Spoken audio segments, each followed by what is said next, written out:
terakhir mereka, tapi akan jatuh ke Bruno. Yang mungkin aku sempat berpikir juga, Be. Ketika kamu sebut Ixia, aku sempat berpikir kenapa mereka nggak pick Bruno aja.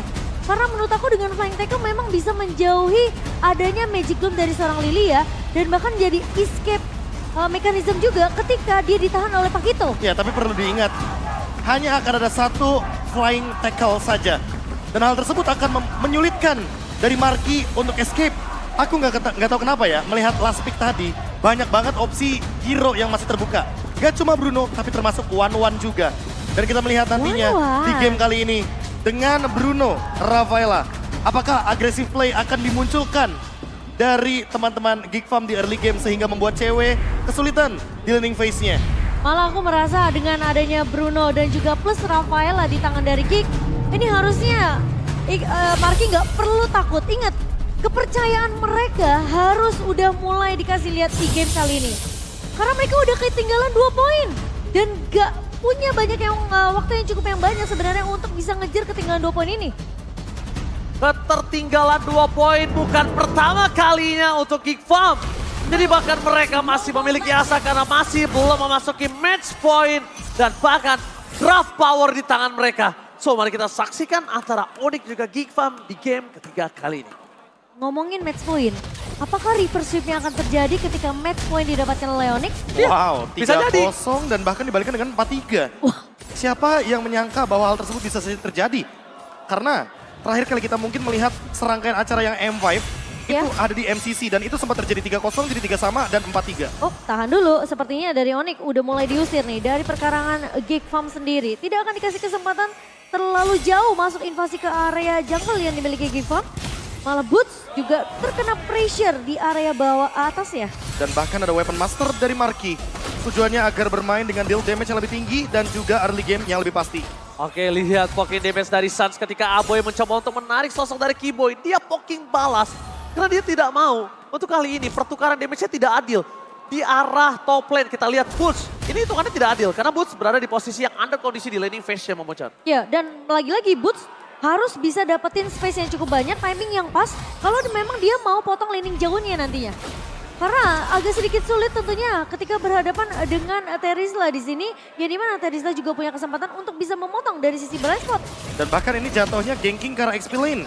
Nile ingin memaksa Boots agar tidak mendapatkan level yang keempat di menit yang kedua. Hal ini dengan tujuan agar setup turtle-nya jadi lebih manis untuk Geek Farm. Ya, itu mungkin deny rotation yang bakal dilakukan sama Geek Farm. Deny leveling juga, sementara Keyboy udah mulai diharas. Oke, dibalaskan kembali ketika Keyboy tertarik, malah pasukan Geek yang cukup ketar-ketir. Mereka memberikan sedikit pressure yang sangat berat di arah mid lane. Membuat Nile dan juga Kairi berkutat 1 lawan 1. Tapi nampaknya Paulos akan merespon dengan sangat cepat. Ingat, power Nile dengan Fredrina juga harus perhatikan. Kairi di depan sana masih memiliki heavy spin. Penalty shot telah dikeluarkan. Menuju ke arah belakang. Kembali di depan sana. Retribution from Kairi. Dengan adanya heavy spin membuat Nile gak bisa bergerak dan bahkan first blood di tangan pasukan Onyx. Memukul mundur pasukan Geek Farm. Para pasukan dari Geek Farm nampaknya harus merespon dengan mundur.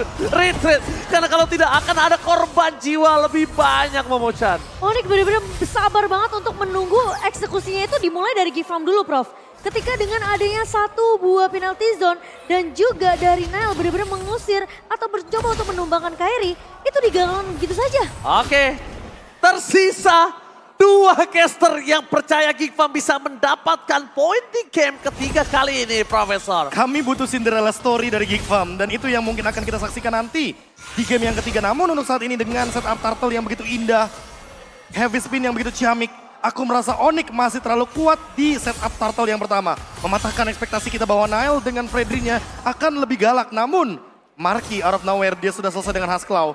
Menit yang ketiga kali ini membuat Onyx harusnya lebih memperhatikan juga gold lane-nya. Walaupun mereka memenangkan match up di area XP lane. Targeting untuk 2 menit ke depan akan kita saksikan ketika Turtle lagi dan lagi harus hadir di area XP lane. Tapi apakah Onyx akan jadi ibu tiri yang biasanya berkuasa di ceritanya Cinderella, tapi kali ini Boots? Oke, Boots masuk terlalu dalam dan Paloski hampir ter-takedown. Untungnya, Seeking Eagle-nya tidak mengarah ke arah Paloski. Dan itu menyelamatkan Paloski dari takedown yang akan dilakukan oleh para pasukan tim Onyx. Karena takedown yang akan terjadi, ini cukup berbahaya.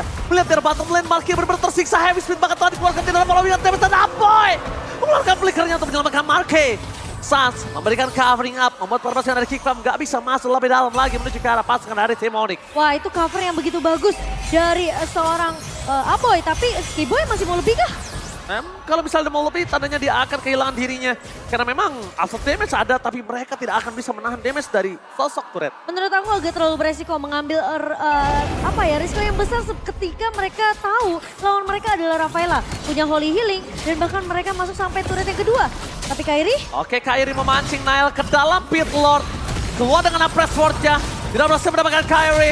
Luka di depan sana pun masih bertahan, tapi 2 versus 3 nampaknya tidak bisa dipendung. Kehilangan Kairi, tidak ada power of retribution. Dan Nile kali ini memiliki free terhadap retribution yang dia miliki. Dia tinggal tenang, dia tinggal sedikit demi sedikit untuk memberikan damage terhadap Turtle. Dan dia akan mendapatkan Turtle kedua. Membuat Onyx tidak bisa memiliki perfect Turtle adalah sebuah jawaban untuk menghentikan dominasi di arah gold lane yang Momochan. Ya, harus berbagi satu turtle untuk ke satu antara Geek Farm dan juga Onyx. Yang dimana memang Profesor KB, strateginya Onyx udah kelihatan jelas. Mereka harus benar-benar minoring pergerakannya Onyx supaya Geek Farm ini punya celah yang banyak untuk dapetin objektif turtle. Oh, atau jangan-jangan membiarkan Kairi tumbang terlebih dahulu. Free dari turtle-nya, agar nantinya free juga untuk Nile mendapatkan retribution tanpa adanya kontes sama sekali. Hal itu yang terbuka dari Geek Farm di turtle yang kedua. Dan hal ini juga yang perlu dicatat dari Geek Farm. Apakah all in menuju ke arah Kairi adalah jawaban? Semenjak jauhnya Kiboy ketika dia melakukan babysit ke arah cewek. Sebenarnya itu udah kejadian, Be. Di game yang pertama tadi juga sempat terjadi. Karena makanya pertukaran turtle-nya jadi 1 untuk 1 kan pas di turtle yang kedua. Tapi seperti Kiboy menahan Nile bersama dengan Boots, tapi tidak akan terlalu overextend. Oke, terlalu overextend itu bahkan menjadi titik balik di mana Nile bisa dimakan kembali. Dan bahkan kita melihat Lionel Suns kembali melakukan gocekan mautnya. Di balik itu semua damage dari Suns terlalu besar, tidak bisa dibentuk kembali oleh seorang Aboy dan bahkan harus mengeluarkan Nano Run-nya. Kairi masih bertahan dengan ada heavy spin, Luka penalty zone-nya hanya mendapatkan cewek. Dan bahkan tidak ada sedikit pun chance untuk bisa menangkap cewek. Guiding Wind memanggil dengan sangat mudah. Cewek bisa pulang, tidak ada korban jiwa. Bahkan Geek Farm kehilangan seluruh sword skill-nya. Wah, Terizla dari Luke ini benar-benar fokus banget untuk nge-cut semua laning jauhnya. Aku merasa Onyx mereka harus sudah mulai memperhatikan pergerakan dari Luke ini. Mungkin itu bisa jadi salah satu strategi di mana Onyx mereka mau patahin setidaknya tim fight-nya bakal jadi 4 lawan 5 kalau mereka temuin Luke. No. Mereka punya damage yang cukup untuk bisa menghujam Luka. Luka nggak boleh men-trigger Netherrealm Aboy. Kenapa? Karena mereka membutuhkan di saat turtle berikutnya ada Momochan dan juga Profesor. Ya, tapi jangan lupakan juga bahwa combo dari full barrage dan juga satu Guardian Wing ini akan menggeser sedikit area of effect dari Ixia dan itu yang sering kita saksikan. Jadi posisi dari cewek bakal safe banget di belakang sehingga nantinya akan ada dash tambahan agar Ixia damage-nya menggapai lini belakang. Alright, Kiboy? langsung ada Shaking Eagle menabrak Nile. Pokemon Nile dan bahkan Nile memilih untuk reset. Dibandingkan dia harus kehilangan jiwanya, kehilangan purple buff-nya, dominasi laning ya. Terlalu banyak snowballing ketika turtle ini dipaksa untuk didapatkan oleh pasukan Geek Farm. Apakah Circling Eagle yang tadi sempat dibahas sama Profesor KB ini benar-benar jadi pengganti flicker yang bisa nge-support ceweknya untuk pindah ke lokasi yang dibutuhkan? Ya, sehingga dari Geek Farm akan sangat sulit untuk menggapai lini belakang. Walaupun kita sendiri lihat bahwa Nile sekarang bener-bener tanky banget di lini depan, tapi nggak semudah itu untuk menumbangkan dari sisi lini belakangnya Onyx itu sendiri. Heavy spin dari Kairi mencoba mendapatkan Nile di balik sana, bahkan Nile tidak bisa diselamatkan. Aboy terlalu jauh, Boots menggunting.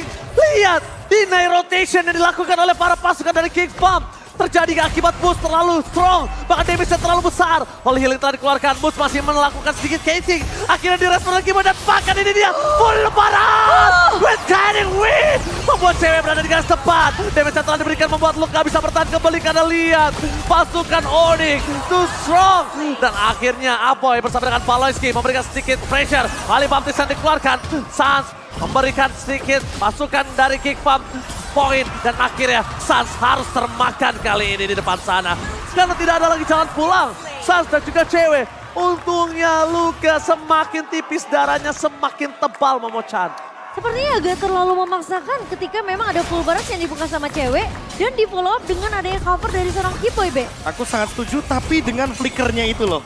Cewek sudah mengeluarkan flickernya, jadi dia nggak bisa escape ke belakang. Iya. One dimensional play dari Onyx membuat harusnya Ixia di sini bisa bermain lebih safe, tapi ternyata dia yang menyerahkan dirinya sendiri kepada kawanan dari Geek Farm, terutama untuk Aboy. Dengan magic damage yang sangat tinggi ketika dia menggunakan Ghost Bustler. Connect 2-3 pemain, itu damage-nya akan sangat memantul dan bisa multiple damage yang connect. Aku merasa ini Onyx targetingnya kayak harus udah mulai berubah deh. Gak bisa ke arah Marky, gimana mikirin caranya mereka bisa punish Aboynya dulu. Atau bahkan Baloy-nya dulu. Karena kalau aku lihat dari tadi, Baloyski punya Flash of Justice dan kali ini Look benar-benar akan membuka teamfight di top lane. Bahkan lihat looknya udah ngebuka dan dapetin satu turret itu cukup percaya diri. Melihat itu semua pasukan dari Geek Farm, mereka dengan ada 4 orang di arah top lane, tandanya Nile versus everybody. Kali ini di arah Lord, mampu ke Nile melakukan take over terhadap Lord yang dimiliki dari sosok Kyrie. Upper Sword dikeluarkan dan pakai retribution from Kyrie. Langsung ada hammer spin. Counter setup dimiliki dari Keyboy. Damage yang masih belum cukup didapatkan karena masih ada Holy Healing dari sosok Paloyski. Menyelamatkan para pasukan dari Geek Farm. Again and again, sang Kapten Paloyski bakal coba untuk membawa mundur para pasukan dan Luka mematahkan itu semua. Dia mau team fight, penalty zone yang berofensif. Aboy udah gak punya lagi Netherrealm. Dan untungnya masih ada Holy Healing save the day from Kapten Paloyski. Wah, dimana tadi KB sempat nge-mention nama Baloy ini harus menjadi prioritas target dari Onyx. Malah aku merasa Aboynya harus diculik dulu. Karena dengan adanya Netherrealm ini benar-benar sangat mengganggu semua resource utility yang udah dikeluarkan sama Onyx untuk nge-punish satu pemain dari Geek Farm. Ya, tapi siapa sangka bahwa Kyrie memisahkan Netherrealm tersebut. Nah itu. Jatuhnya Aboynya ini kayak bukan jadi problem. Oke, nggak masalah Faramisnya dikasih ke Aboy. Tapi lagi-lagi Kyrie melakukan outplay dengan Netherrealm yang terpisah. Oke, di arah bottom lane, lihat Paloyski bakal coba untuk membantu Lung bertahan hidup. Jangan ada Plexus, membuat Sans masih bertahan di depan sana. Dan bahkan di depan para pasukan Geek Farm. Kyrie membuka badannya, heavy spin dikeluarkan. Masih ada satu buah perlindungan escape mechanism yang membuat Kyrie bertahan dari sisi Geek Farm. Tapi lihat, laning mereka berjalan dengan mulus. Mereka berjalan dengan lancar memocan. Nah, ini mungkin efek sisi juga yang dimiliki sama Geek Farm. Dan Keyboy menabrak ada 2 pemain dan Nile. Oke, Nile kayaknya dia terlalu masuk, terlalu dalam. Dan Netherrealm gak bakal bisa menyelamatkan dirinya dengan ada full power yang telah dikeluarkan. Nile gak punya jalan pulang. Nowhere to run. Double kill didapatkan oleh para pasukan dari Onyx. Bahkan Aboy sendiri pun harus mengeluarkan flickernya untuk menyelamatkan diri dari pasukan Onyx yang benar-benar ganas. Ganyang yang terjadi di arah mid lane ini akibat dari full parts plus guiding win. Wow, dan bahkan lihat Baloy juga tumbang. Dan sementara Aboy gak punya Netherrealm lagi. Ini harus benar-benar ditahan sama Geek Farm Onyx. Dengan permainan yang sabar, mereka cari targeting yang pas. Mereka gak terlalu berfokus sama Marky karena ketika Marky terpisah di area atas itu udah jadi tugasnya Boots. Dan lihat bagaimana gerakan dari teman-teman Onyx ketika Baloynya termakan. Lini belakangnya jadi nggak ada yang benar-benar bisa menyelamatkan Geek Farm.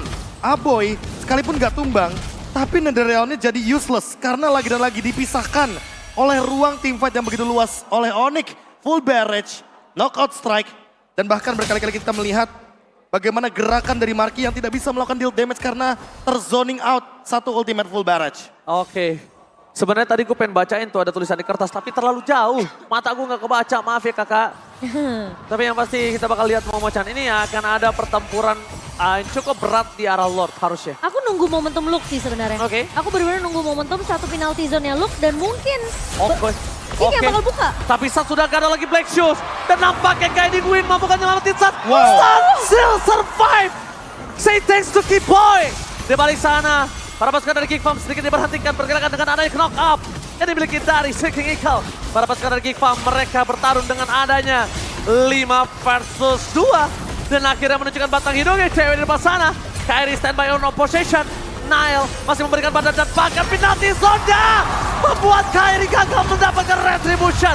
Nile memainkan dengan sangat baik tapi lihat Tony Hawk terjadi terhadap seorang cewek membuat Nile tidak bisa di-cover.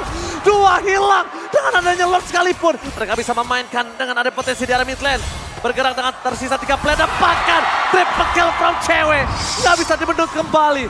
Tidak ada sosok Marky untuk mempertahankan best turret yang mereka miliki. Wow, 3 pemain dari Geek Farm tumpah begitu saja dan masih mau lebih dari Kyrie. Oke, masih mau lebih dari seorang Kyrie. Tapi iBoy berhasil membaik time sedikit dengan ada permainan clear minion yang sangat cepat. Mereka harus responsif terhadap Lord yang masih bergerak bebas di arah top lane.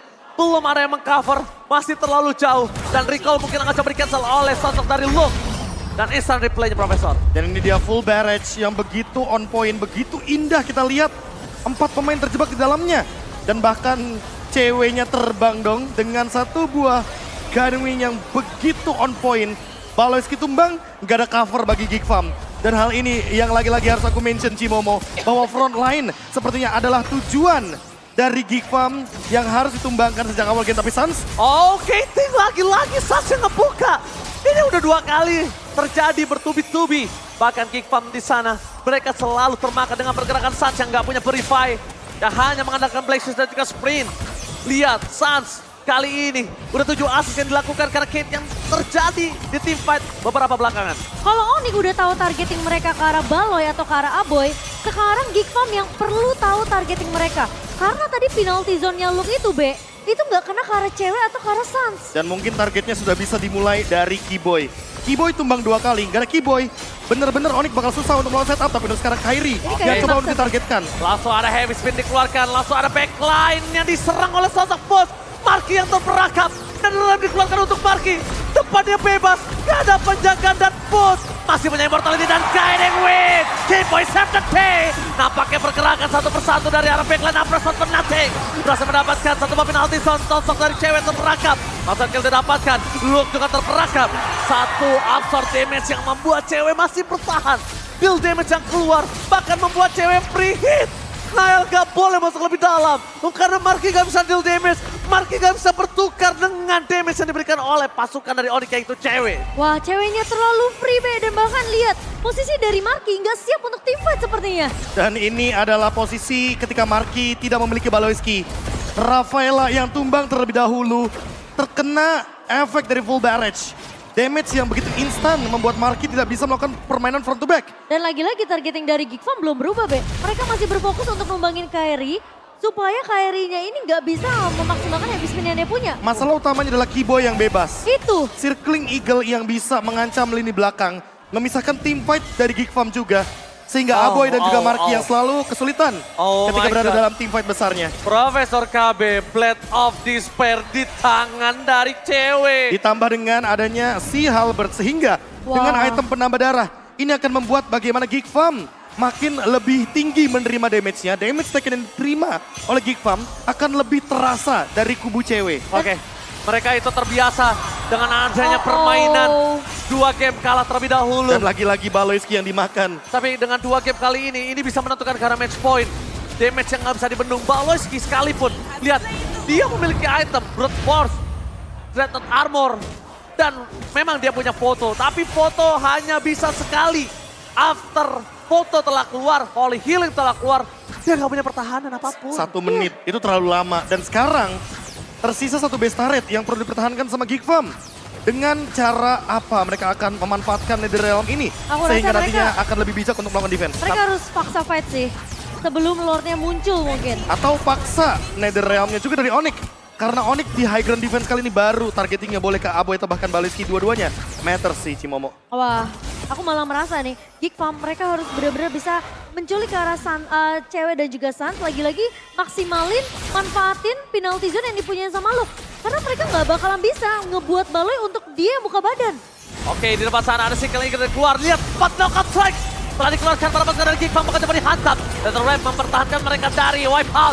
Penalty zone dari Luke. Mundur ke arah belakang, Guiding Wing ke arah depan. Cewek, what are you doing? Dia masuk terlalu dalam tapi damage-nya yang besar. Dan ditarik mundur. What a play from Keyboy! Again and again, Keyboy save the day. Walaupun shutdown terjadi para pasukan dari Geek Farm, mereka tersisa 4 orang. 4 lawan 4 adalah angka yang adil. Tapi di dalam team fight kali ini yang harusnya Onyx udah kalah. Tapi lihat, Keyboy berhasil menarik mundur pasukannya satu persatu. Tapi itu menurut aku hampir sih. Hampir banget. Karena Luke-nya benar-benar berhasil dapetin penalty zone ke arah belakang. Aku setuju dan harusnya team fight tadi didapatkan oleh Geek Farm, Prof. Ya lagi-lagi Keyboy adalah satu kunci dari Onyx yang perlu dikhawatirkan oleh Geek Farm juga. Sekarang Baloyski perlu cari momen lagi karena cewek sudah mulai ketahuan posisinya. Namun Keyboy masih belum terhentikan dari segi rotasinya. Dan Baloyski nggak boleh terburu-buru untuk melakukan setup. Harus Luke duluan yang buka. Karena sekali aja Baloyski ditumbangkan, artinya Geek Farm nggak punya bensin lagi untuk melakukan team fight. Gak punya asuransi kehidupan lagi kali ini untuk Geek Farm, terutama Marky. Karena Marky adalah tipikal pemain yang akan bermain cukup safe ketika dia tahu, dia percaya Baloyski di sini yang akan menelan semua damage-nya. Dan kita tinggal tunggu apa yang bakal dibuka sama Onyx. Ada heavy spin, ada full barrage, ada circling eagle juga. Dan jangan lupakan bagaimana cara dari Boots dengan cut wave di belakangnya. Dan split push bisa saja terjadi di area bottom lane. Lane jauh yang dikhawatirkan sudah mulai diperhatikan juga sama teman-teman dari Geek Farm. Atau mungkin Geek Farm mereka bisa bawain lagi approach yang sama ketika mereka ngambil turtle yang kedua, B. Mereka panis dulu Kairi-nya supaya nanti objektifnya ini nggak akan bisa didapatkan sama Onyx. 6.000 gold membuat Onyx jadi lebih leluasa ketika melakukan setup. Dan menunggu counter re-engage lagi dari Geek Farm. Apakah memang pose dari gamenya yang mereka cari? Pose dari Lordnya yang ingin mereka paksa. Sehingga nantinya Lord ini mungkin akan jadi gratis untuk Onyx. Namun Geek Farm harus mencari pick off. Dan Baloy lebih tepatnya harus melakukan targeting ke arah cewek. Semua flicker ready. Iya, itu. Ini yang harus lebih diperhatikan oleh Onyx juga. Karena mereka harus memicu bagaimana flicker ini agar bisa diaktifkan sebelum adanya Lord yang bisa didapatkan. Karena posisinya kalau nggak ada cewek ini akan susah tim fight-nya untuk Onyx, Ranger Emas. Oke, tapi lihat di depan sana terlalu banyak short skill yang keluar yang bisa di-trigger oleh Keyboy. Sekalipun Keyboy bakal coba di take down, ini akan cukup terlalu lama. Di balik para pasukan dari Geek Farm yang mencoba untuk menerobos ke arah backline dari Onyx, mereka harus udah mulai memposisikan gimana caranya Nile jangan sampai terjepit dengan adanya heavy spin. Sekalipun Nile akan terjepit, ini udah mulai harus look kembali, antisipasi dengan pergerakan backline insurance yang dia miliki. Dan Marky harus join team fight sih. Betul banget, tapi Cycle Eagle telah dikeluarkan. Melakukan knockout strike, menuju ke arah look, meng-cancel begitu semua dapatkan Kairi depan sana akan ada retribution kah? Tanpakan Kairi! Berhasil mendapatkan Lordnya. Mundur ke arah belakang dan look terperangkap penalty zone for defensive. Dan full balance kembali terjadi. Lihat, flicker akhirnya dikeluarkan oleh sosok dari cewek. Tidak akan melepaskan Marky dari pandangannya. 2 poin kill telah didapatkan. Nile terlalu dive in, menangkap seorang cewek. Itu bukan jawaban, karena dia bakal bisa dibakar. Looking for wipeout. Nile terlalu offside. Dan bahkan Geek Farm tersisa Aboy. Ini bencana. Tim fight yang benar-benar tidak bisa dikendalikan oleh Geek Farm. Onyx, mereka tahu kuncinya adalah cewek. Dan bahkan mereka jaga itu semua. Tapi mereka jaga cewek. Aboy tidak bisa mempertahan dirinya. Cuma punya immortality. Dan bahkan wipeout akan terjadi di tangan Geek Farm. Ingat, Onyx membawa game ini menuju ke arah match point. Berbeda dengan 3 game sebelumnya. Mereka udah berada di ujung tanduk. Geek Farm harus berbenah, Momochan. Harus berbenah. Karena match point diamankan oleh Onyx kali ini. Geek Farm, targeting yang menjadi masalah sepertinya di game ketiga membuat mereka harus merelakan kesempatan mereka untuk menghalau Onyx di match point, B. Dan match point kali ini benar-benar sangat mengerikan. Karena memang 2 pemain, cewek dan Keyboy, yang punya connection khusus ini dengan serangan-serangan